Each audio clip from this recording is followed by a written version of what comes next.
Qu'est-ce qui explique qu'à moins d'un an de la présidentielle, de l'élection du duo président, du renouvellement de l'Assemblée nationale, les partis politiques sont quasiment muets, on ne sent rien. Pour nous qui sommes dans le desk politique depuis 1998, on n'observe rien. Qu'est-ce qui explique cette docilité quasi religieuse des acteurs politiques à ne rien dire, à ne pas même mouvoir? Nous observons tous les deux la même vie politique béninoise depuis quelques décennies, mais je ne suis pas sûr que nous ayons les mêmes constats.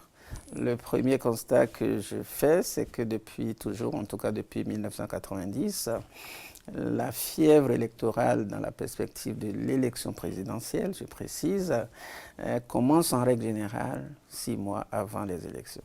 En règle générale, parce que dans la culture politique des acteurs politiques du Bénin, on a le sentiment qu'il ne faut pas se dévoiler trop tôt parce qu'on s'expose, on court des risques de sabotage, etc.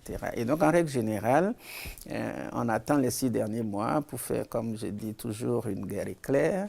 Et puis, on passe au lendemain et ça marche. Ça, c'est la première chose, le premier constat.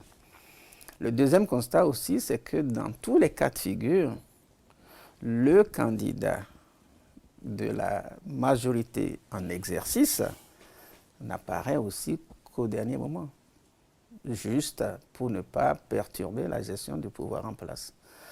Et c'est vrai qu'à la suite de ces deux constats, il faut ajouter le troisième qui est une réalité nouvelle. La réalité nouvelle, c'est les réformes du système partisan qui ont été faites et dont en fait qui vient à maturation.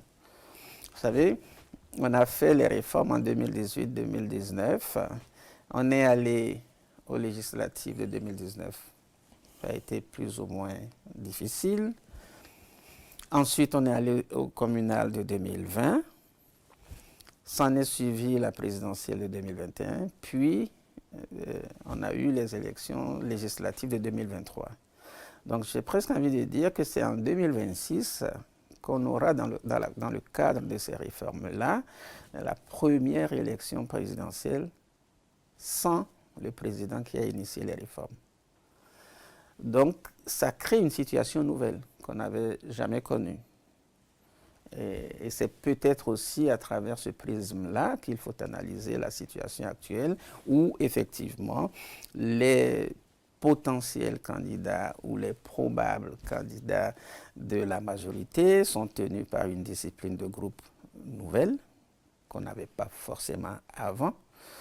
Je rappelle qu'avant, les présidents de la République avaient été accompagnés par des alliances de partis, alors que dans le cas actuel, nous sommes passés des alliances à des blocs.